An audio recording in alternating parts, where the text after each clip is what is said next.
IPL 2025 நம்ம ரவிச்சந்திரன் அஸ்வின் ஓவரையே பொளந்து கட்டிய தல தோனி. என்ன அடிடா, மின்னல் வேக சிக்ஸர் அடித்து அசத்திய தல தோனி. மிரண்டு போன அஸ்வின். அதாவது 18வது IPL தொடர் வருகின்ற 22ஆம் தேதி தொடங்க இருக்கிறது. இந்த தொடரின் முதல் போட்டியில் KKR மற்றும் RCB அணிகள் மோத இருக்கின்றன. மேலும் நம்ம CSK தன்னுடைய முதல் போட்டியில் மும்பை இந்தியன்ஸ் அணியை சென்னை சேப்பாக்கம் மைதானத்தில் வைத்து எதிர்கொள்கிறது. இந்த நிலையில் CSK வெர்சஸ் மும்பை இந்தியன்ஸ் அணிகள் மோதும் போட்டியில் மும்பை இந்தியன்ஸ் அணியின் கேப்டன் ஹர்திக் பாண்டியா விளையாட மாட்டார் என்ற அதிர்ச்சி தகவல் வெளிவந்து உள்ளது. அதாவது கடந்த 2024 IPL சீசனில் ஹர்திக் பாண்டியா தலைமையிலான மும்பை இந்தியன்ஸ் அணி மிகவும் மெதுவாக பந்து வீசியதாக குற்றச்சாட்டுகள் எழுந்தது. அது மட்டுமில்லாமல் தொடர்ந்து 3 முறை இதே தவறை மும்பை இந்தியன்ஸ் அணி செய்ததால் அந்த அணியின் கேப்டனான ஹர்திக் பாண்டியா ஒரு போட்டியில் விளையாடக்கூடாது என்று அவர் சஸ்பெண்ட் செய்யப்பட்டு இருந்தார். எனவே அந்த ஒரு காரணத்தினால்தான் நடப்பு IPL சீசனில் முதல் போட்டியில் அவர் விளையாட மாட்டார் என்று தகவல்கள் வெளிவந்து உள்ளது. மேலும் IPL தொடரில் CSK மற்றும் மும்பை இந்தியன்ஸ் என இந்த 2 அணிகளுமே 5 முறை சாம்பியன் பட்டத்தை கைப்பற்றி உள்ளன.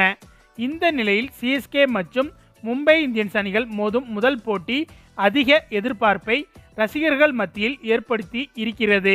மேலும் ஹர்திக் பாண்டியா விளையாடாததால் CSKவுக்கு எதிரான போட்டியில் மும்பை இந்தியன்ஸ் அணிக்கு கேப்டனாக சூரியகுமார் யாதவ் செயல்படுவாரா இல்லை ரோஹித் சர்மா செயல்படுவாரா என்ற மிகப்பெரிய கேள்வியும் எழுந்து உள்ளது.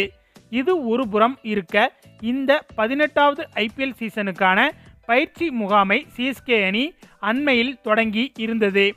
5 முறை கோப்பையை கைப்பற்றி இருக்கும் CSK அணி தற்போது 6வது முறையாக கோப்பையை வெல்ல வேண்டும் என்ற உத்வேகத்தில் பயிற்சியை தொடங்கி இருக்கிறது. இந்த நிலையில் CSK அணியின் பயிற்சி முகாமில் நடைபெற்ற பயிற்சியில் நம்ம தல தோனி மிரட்டலான அதிரடி பேட்டிங் பெர்ஃபார்மன்ஸை வெளிப்படுத்தி இருக்கிறார். இவரது ஆட்டத்தை பார்த்த சக வீரர்கள் நம்ம தல தோனி இன்னும் பழைய ஃபார்மிலே தான் இருக்கிறார், பேட்டிங்கில் இவரை அடிச்சிக்க முடியாது என்று புகழ்ந்து தள்ளி இருக்கின்றனர். அதாவது நேற்று நடைபெற்ற பயிற்சி ஆட்டம் ஒன்றில் நம்ம தல தோனி அதிசயம் ஒன்றை நிகழ்த்தி இருந்தார். அதாவது நம்ம ரவிச்சந்திரன் அஸ்வின் வீசிய ஓவரை பொளந்து கட்டி இருந்தார் நம்ம தல தோனி. அஸ்வின் வீசிய ஒரே ஓவரில் அடுத்தடுத்து 5 சிக்ஸர்களை பறக்க விட்டு இருக்கிறார் தோனி. அது மட்டுமில்லாமல் வெறும் 23 பந்துகளில் அரை சதம் அடித்து அசத்தி இருக்கிறார் நம்ம தல.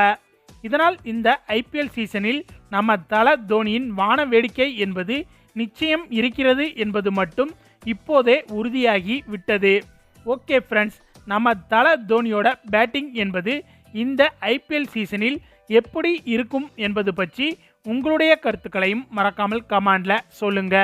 மேலும் இந்த வீடியோ பிடிச்சிருந்தா லைக் அண்ட் ஷேர் பண்ணுங்க, நம்ம சேனல் சப்ஸ்கிரைப் பண்ணுங்க, கூடவே பெல் பட்டனையும் கிளிக் பண்ணுங்க. தேங்க்ஸ் ஃபார் வாட்சிங்.